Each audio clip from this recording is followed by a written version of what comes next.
बिस्मिल्लाहिर्रहमानिर्रहीम। अस्सलाम वालेकुम माय यूट्यूब फैमिली, कैसे हैं आप? उम्मीद करती हूँ कि खुशबाश होंगे, हंसते बसते होंगे। अल्लाह ताला यूँ ही खुशबाश रखे, हंसता बसता रखे। मैंने बनाई आज फ्रूट चाट अपने उस तरीके से जो हम बाहर जाते हैं रेस्टोरेंट में खाते हैं और देखते हैं कि पता नहीं कौन सी चीज़ ऐड की हुई है। वो सारे सीक्रेट आप लोगों से मैं शेयर करूँगी और मैं आपसे आप लोगों को बताऊँगी कि मैंने किस तरह फ्रूट चाट बनाई है और घर में, जो कि बहुत यम्मीएस्ट, बहुत मज़ेदार और बहुत चीप, सस्ती पड़ती है बाहर से, जो हम बाहर जाके खाते हैं और बड़ा मज़ा आता है खाने का। और समझते हैं कि पता नहीं कौन सी ऐसी क्रीम ऐड की हुई है जिससे ये चाट इन्होंने बनाई है।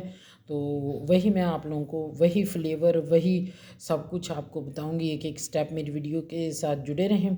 लाइक शेयर सब्सक्राइब कर लें, सब्सक्राइब कर लें। इसका ये फ़ायदा होगा आपको कि हर नई आने वाली वीडियो का नोटिफिकेशन आपको बर वक्त मिलता रहेगा। तो चलते हैं बाकायदा अपनी वीडियो की तरफ। वीडियो का करते हैं आगाज़ और चैनल को सब्सक्राइब कर लिया, चलें। थैंक यू जिन्होंने कर लिया, जिन्होंने नहीं किया वो भी कर लें और थम्स अप ज़रूर दिया करें। ये हम चलते हैं कि अपनी फ्रूट चाट में आप फ्रूट अपनी मर्ज़ी के ऐड कर सकते हैं, लेकिन मैं अपनी वीडियो शुरू करने से पहले यही बताऊंगी कि अपनी फ्रूट चाट में कभी भी वो फ्रूट ऐड ना करें जिनके कलर्स निकलते हों, जैसे कि बीटरूट या कोई ऐसे कलरफुल जो फ्रूट्स होते हैं जिनके कलर रिलीज़ होते हैं ना क्रीम चाट में, वो ऐड ना करें। बिस्मिल्लाहिर्रहमानिर्रहीम। हमने लिया पैन में 1 कप दूध ऐड करेंगे। 1 कप दूध ऐड करने के बाद इसमें चीनी डालेंगे 3 टेबल स्पून। अब इसमें हमने जो चीनी डालनी है, चीनी की क्वांटिटी थोड़ी सी हमने ज़्यादा रखनी है। वो इसलिए कि इसकी हमने बनानी है क्रीम, तो क्रीम मीठी ही हो तो फ्रूट चाट मीठी हो तो मज़ा आता है।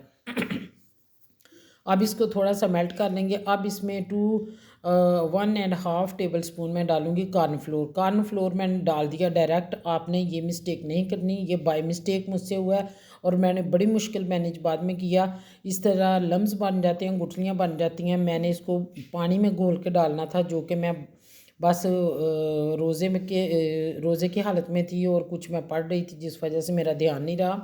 तो मैंने इसकी गुठलियाँ बड़ी मुश्किल इसके लम्स ख़त्म किए।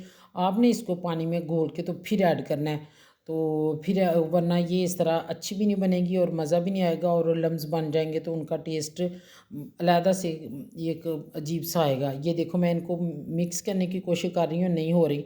अब मैंने ये सारा दूध स्टेन किया था, स्टेन करके जितने लम्स थे मैंने निकाल लिए और अगर मैंने ज़रूरत महसूस की तो हाफ़ टी स्पून मैंने और कॉर्नफ्लोर ऐड किया था। तो इसमें डालूँगी क्रीम। ये क्रीम ऐसे लें तो एक हम जब फ्रूट चाट बनाते हैं तो ये तो एक प्याली या एक बाउल भर के बनाएं तो उसके लिए इनफ होगी क्रीम। तो इस क्रीम को बढ़ाना कैसे है, वो ये तरीका है। रेस्टोरेंट वाले क्या करते हैं, बाहर से हम जो खाते हैं ना क्रीम चाट, वो इस तरह की होती है। उसमें ये ऑलपर का 250 का पैकेट है एक, तो इस तरह तो ये क्रीम बहुत महंगी पड़ती है। ये सारे वो सीक्रेट आप लोगों को बताए हैं जो रेस्टोरेंट वाले यूज़ करते हैं। अब ये मैंने सेब काटे हुए हैं, सेब है, बनाना है, गोभी है। बंद गोभी मैंने इसलिए काटी कि चलें थोड़ा सा कलरफुल हो जाएगा, लेकिन इसके कलर बहुत डीम थे क्योंकि अनार तो मुझे मिले नहीं। अनार के दाने मिले वो ज़रूर ऐड करें और कोई ऐसा फ्रूट ऐड ना करें। और ये आलू उबले हुए हैं जिससे आप उसका कलर रिलीज़ हो। जब उसका कलर निकलेगा तो क्रीम चाट का जो एक अपना टेक्सचर है ना वो ख़त्म हो जाता है। अब इसमें आप डाल लें किशमिश, डाल लें आप, अनार डाल लें और कोई ऐसा फ्रूट डाल लें जो कि कलरफुल दिखने में लगे और उसका कलर भी ना निकले। मेरे पास जो थे मैं वो ऐड कर ली। आप पाइनएप्पल डाल लें, आप खरबूजा डाल लें, वो भी इसी कलर में है।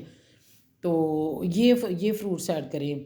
तो ये मैंने जो क्रीम बनाई थी उसको थोड़ा सा ठंडा करें। ठंडा करके तो अब इसमें डाल दिया मैंने जो फ्रूट काट के रखे हुए थे। अब मैं इसको मिक्स कर लूँगी। मिक्स करने के साथ अगर ये आपको थोड़ा सा थिक लगे कि थिकनेस है तो परेशान नहीं होना, क्योंकि जो फ्रूट्स हैं वो अपना पानी रिलीज़ करते हैं। जब वो पानी रिलीज़ करेंगे तो ये फिर बैलेंस हो जाएगा। माशाल्लाह देखें बहुत मज़ेदार। और इतना कि जब आप इस तरीके से बना के खाएंगे तो आपको लगेगा नहीं कि ये होममेड है। आप मेहमानों के लिए बना के रखेंगे तो वो यकीनन पूछेंगे कि बाहर कौन से होटल से या कौन से रेस्टोरेंट से आपने मंगवाई है। इसको मैं डिश आउट करती हूँ अपनी प्यारी सी डिश में। तो मैं आप लोगों को इसकी फ़ाइनल लुक दिखाती हूँ। ये देखें जी हमारी, इसके ऊपर आप अनार के दाने डाल लें, किशमिश डाल लें, जो वो अशरफियाँ डाल लें वो भी इसमें डाल सकती हैं, जो कि बहुत यमीएस्ट मेरे पास जो अवेलेबल था वो मैंने डाला और आपको बस रेसिपी शेयर की। तो ये ऑथेंटिक रेसिपी है। वीडियो को लाइक शेयर सब्सक्राइब ज़रूर करें।